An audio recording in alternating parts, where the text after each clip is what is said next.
Hey, Draft here. This is the censored version of this video. If you want to watch the uncensored version, you can do so on my Patreon. Or don't, you can do whatever you want. I'm not your father. Yet.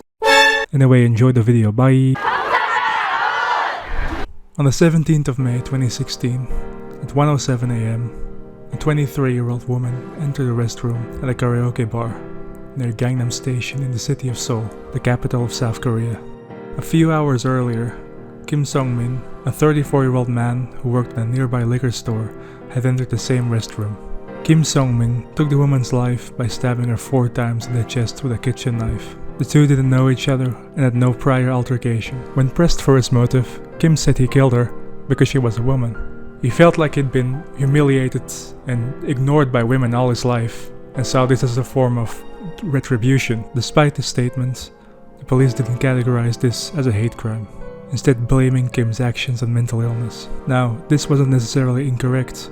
Kim Sung-min did in fact have a long history of suffering from mental illness dating back to at least 2008. It is important, however, to also contextualize this event within the society of South Korea, where femicide is prevalent. In fact, women represent more than half of homicide victims in South Korea, significantly higher than the global average of 21%. On top of this, South Korea has one of the biggest gender gaps of any developed nation, with a wage gap of 31.2%. At the same time as this event, there was also a growing Me Too movement in South Korea and a massive backlash to a government initiative to combat the declining birth rates by creating a map that showed the number of women of reproductive age in a given municipality, essentially treating women as livestock. All of these events made 2016 a massive year for feminism in South Korea, with big protests, online movements, and the victory of an openly feminist president, Moon-hee, a year later. But since then, things have changed. Feminist has become a dirty word in mainstream Korean society. A female Olympic athlete gets into trouble with anti-feminists for having short hair, and in the 2022 presidential election, both candidates use anti-feminist rhetoric in order to score votes. How did we get here? To understand how this shift happened, we first need to familiarize ourselves with 2 websites, Ilbe Storehouse and Megalia. Both of these websites started as part of DC Insights, one of the largest community-oriented websites in South Korea. Ilbe Storehouse, commonly known as Ilbe, is a right-wing and anti-feminist forum website which has been described as a Korean equivalent to 4chan. Ilbe's brand of anti-feminism is heavily influenced by manosphere culture, especially in the way it taxonomizes and compares both women and men on the basis of desirability and conformity to femininity and masculinity respectively. That taxonomy utilizes its own set of neologisms. Examples of this include bean-paste girl, a lazy and westernized college girl, kimchi woman, a woman in her 30s who takes advantage of financial support from their husband, and mom bug, a selfish middle-aged woman who doesn't appreciate her husband's contributions. This is contrasted by archetypes they find desirable, like sushi women, what Korean men perceive as girls that are submissive, like Japanese girls. Yes, even other Asians do this shit. On the other side, you have Megalia. Megalia was a feminist group that started on DC Insight before being banned and moving to Facebook, and later creating its own independent websites. They were the ones who organized a memorial for the femicide victim of the 2016 Gangnam Station attack. They originally focused on combating violence against women, Korean beauty standards, and non-consensual behavior. Megalia started as a bunch of female trolls who made fun of online misogynists. A common strategy that they used for this was mirroring. Mirroring refers to the copying of misogynist actions and rhetoric against men as a form of activism. The mirror terms that they would use, kimchi man instead of kimchi woman, would start getting banned on DC, while the original misogynistic terms kept being used without repercussions. Due to this hypocrisy, they left and eventually went on to make their own website, which peaked at 370,000 users. One of the most controversial aspects of Megalia was its provocative language and imagery, especially its logo. The symbol mocking small penises, another mirror for the body shaming that is done to women. It's especially effective in South Korea, where lots of men are insecure about their penis size due to internal standards of masculinity as well as external stereotyping around Asian men. Some other controversial aspects include gore photos of men's genitalia and photos of naked men taken without their consent. The website later went into decline and eventually shut down in 2017. Now, some of the last couple things I named there sound insane, and that's because they are. It is, however, really important to underline where this comes from, in order to understand some of the unhinged things that some members of some feminist groups do. You need to understand just how hostile South Korea is to its women. South Korea has incredibly high beauty standards for its women, resulting in it being the plastic surgery capital of the world. Many Korean women put themselves through constant pain and misery in order to be considered beautiful and by proxy valuable in the eyes of broader society. Besides this, spy cams are commonly used in Korea to breach women's bodily autonomy. It has coincided with a massive rise in corruption. This contributes to an atmosphere of constant paranoia for women, never knowing whether someone is spying on them. Another thing that Korean women might fall victim to is semen terrorism, a term that sort of speaks for itself. Now you might be thinking, hey Draft, isn't that illegal? And yes, but that doesn't matter for the perpetrator. Less than a third of sex crime convictions result in jail time in South Korea. In Korea, sexual violence is defined by its physical violence rather than by a lack of consent.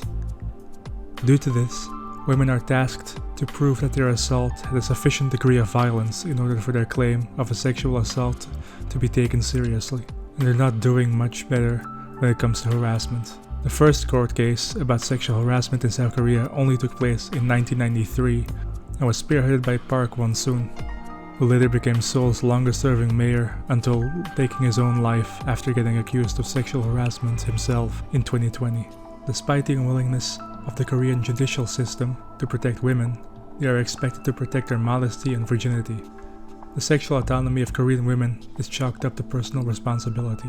When interviewed in a Vice article, Lee Hyun-suk, the head of the sexual rights education group Takti Nail, linked this attitude towards women back to the Joseon dynasty. During this period, women were expected to use unjangdo, a small silver knife, to protect their modesty. He posits the idea that the cultural remains of the attitude of that period still inform the perception of women as sexual objects, first and foremost. Anti-feminists interpret any form of equity as unjust, and by proxy, any form of feminism as misandry. Which brings us to the new movement which has been dominating Korean politics for the last few years.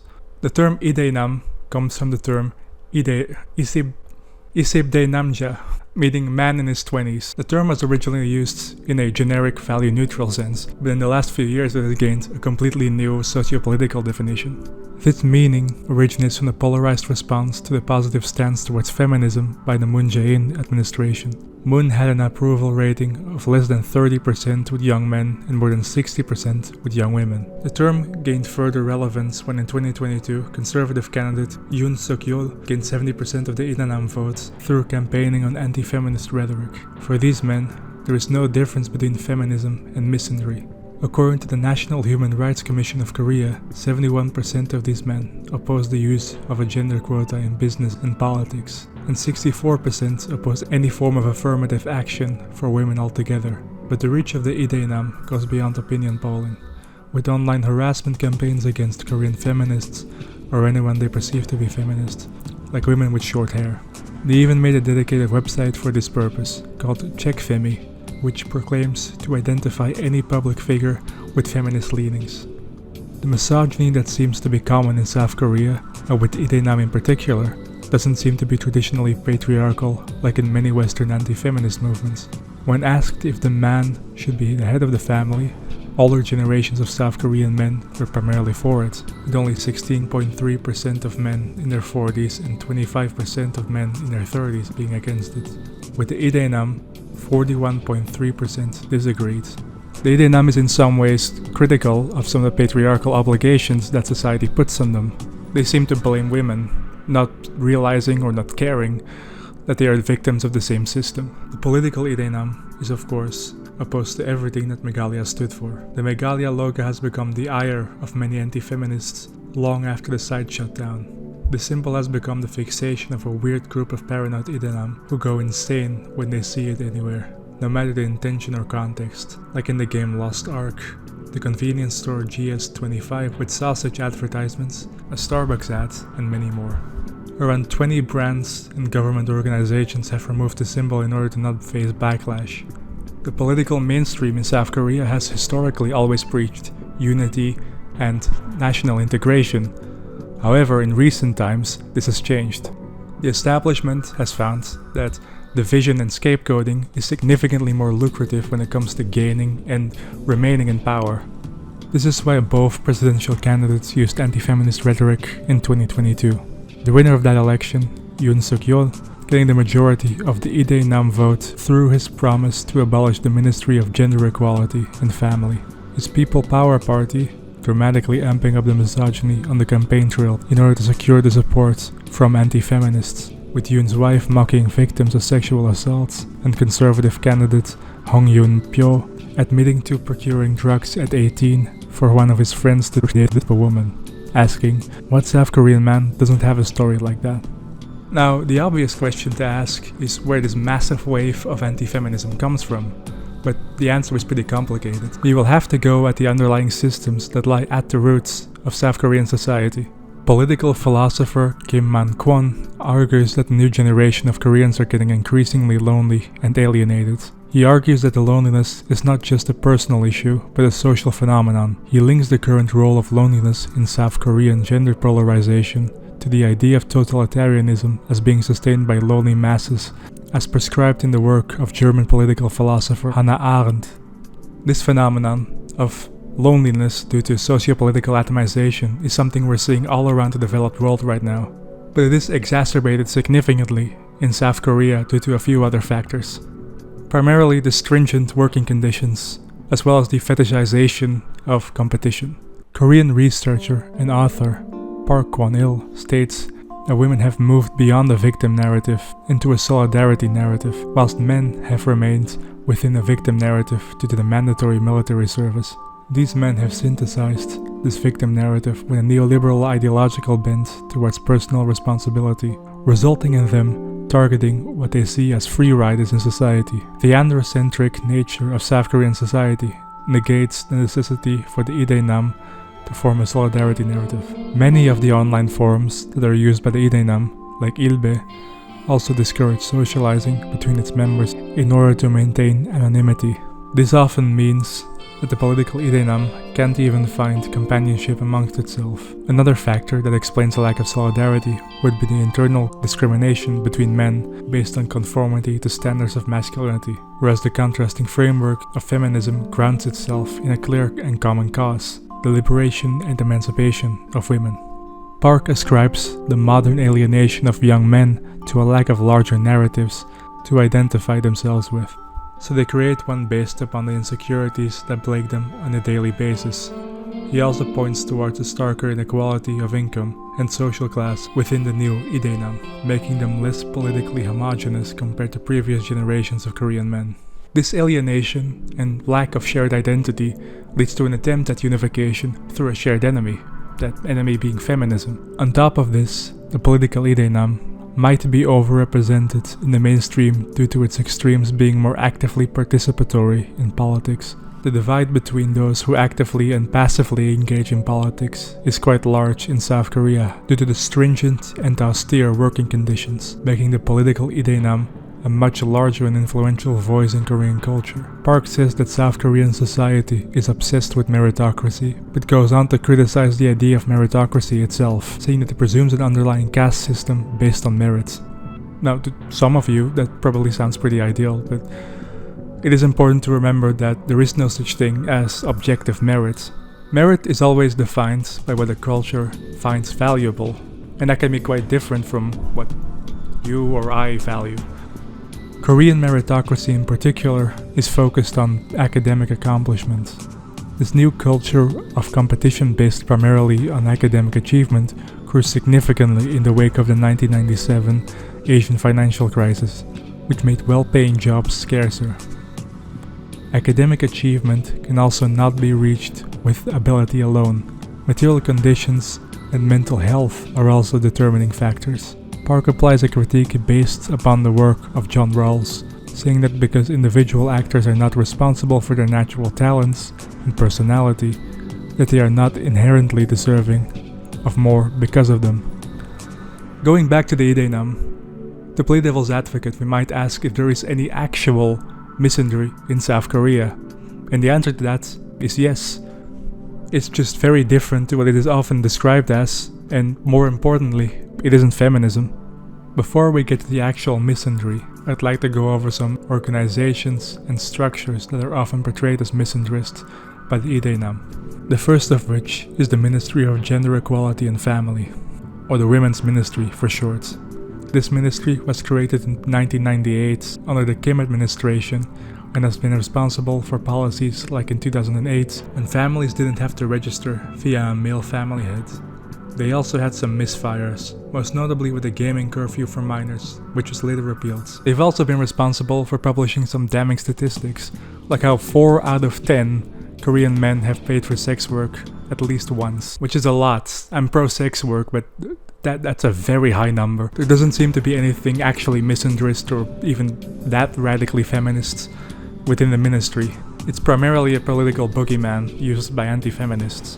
The Daenam also often criticize affirmative action, especially the gender quota. They criticize the quota for making the system less meritocratic and for favoring women, but the actual change caused by it is pretty limited. For example, since the introduction of a gender quota for the National Assembly in South Korea in 2004, there's only been an increase of 6% in women, going from 13% to 19% at its peak. Men have benefited from the gender-based affirmative action as well, in some cases more than women. For mid-level civil servants, for example, there was a gender quota of 30%. So for example, if 8 women and 2 men are hired, there is a requirement to hire an 11th male employee. In 2021, 79 men benefited from this, compared to only 22 women. What I'm trying to establish here is that there is no top-down, institutional misandry in South Korea.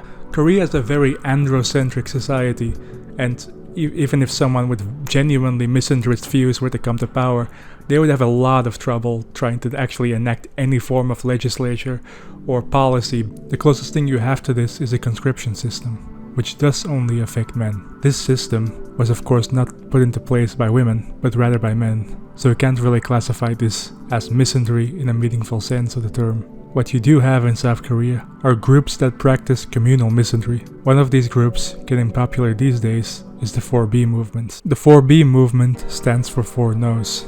No to sex with men, no to child rearing, no to dating men, no to marriage with men. Aside from this, it also includes distancing oneself from male friends. In their view, there is no redemption for Korean men.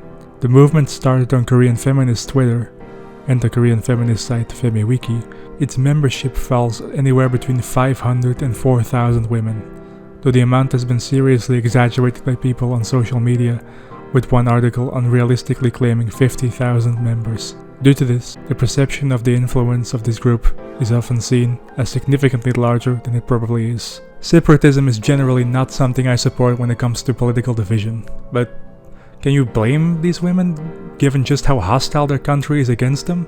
If you want an example of a group that is inexcusably misandrist, then WOMAD will probably tick that box. WOMAD is a website that split off from Megalia. While Megalia did often include hateful comments about men, they didn't allow for homophobia or transphobia. Out of this came WOMAD, a website that mixes misandry with alt-right positions, such as xenophobia, homophobia, and especially transphobia. In 2018, a female nude model uploaded pictures of a male nude model to WOMAD. These pictures were then used to humiliate and body shame the nude model. This is part of WOMAD's larger strategy of mirroring, which it got from Megalia, but when Megalia primarily limited this mirroring to posts, WOMAD took this a step further and went into action. This included both threats of and use of physical violence as well as hidden cameras. There's a clear conservative and essentialist bent towards these groups that is more damaging to feminism than it is good. It essentially strives for a world not where people are treated as equals, but where everyone is equally miserable. One of the most heinous events that took place there was in 2017, when a 27-year-old Korean woman posted on WOMAD about marrying an Australian boy, the post containing photographic evidence. This was a misguided and delusional attempt to get back at men for sexualizing young girls. The woman was later identified as Daenam Lee, and was promptly arrested by Australian law enforcement. Users of WOMAD defended her and originally encouraged her when she made her initial posts. They even sent a petition to Australian police to release Lee. These essentialist groups are unfortunately used as the face of feminism by Daenam groups. But it is important to stress that these groups are not the cause of sexism, but the consequence of it. Obviously, that doesn't justify any of the horrific acts that I've described today, but it does put them into perspective. South Korean feminists will have the unenviable task of shaking off the legacy of these groups if they want to succeed in the future. Things are looking quite bleak for South Korean women at this moment, but there might be light at the end of the tunnel. Yoon's victory did not mean the end for the feminist movement. Anti-feminism is not that important to Yoon Suk-yeol, considering that it wasn't part of his platform until right before the election. He probably just saw it as a useful opportunity. The Daenam is also not the primary group that he represents. According to Shin Jun-wook, professor of sociology at Chungang University, the democratic opposition got a bigger percentage of the vote from people in their 20s overall, while people in their 30s overall voted for Yoon due to the dissatisfaction with the Democrats' lack of success when dealing with the soaring cost of housing. On top of this, the victory of Yoon was slim, around 250,000 votes, and liberal votes might have been divided between the Democratic Party and the Justice Party, who scored 800,000 votes. Shin notes that class dynamics also played a role in the rise of Yoon, or more precisely, in the delegitimization of his opposition. The Democratic Moon administration came to power on a platform of social democracy, but the powerful South Korean privileged class opposed many of his policy ideas, and Moon folded. This resulted in a perception of the Democratic Party as weak and hypocritical. With house prices rising massively, both the young middle class and working class feel forgotten by the political mainstream. This, of course, doesn't negate the fact that the women of South Korea are suffering, but it does mean that the political dominance of the Daenam phenomenon most likely isn't permanent. A way that us non-Koreans might be able to help in the long run is to spread the word of just how bad Korea is to its women. Hopefully, when the international community sees just how misogynistic things are over there will be mounting pressure for change. This might seem optimistic and a little naive, but this sort of international pressure was quite effective in the past, against, like, for example, the South Korean apartheid system. Nonetheless, hopefully we will one day see a Korea that is able to respect all of its citizens. Thank you for watching.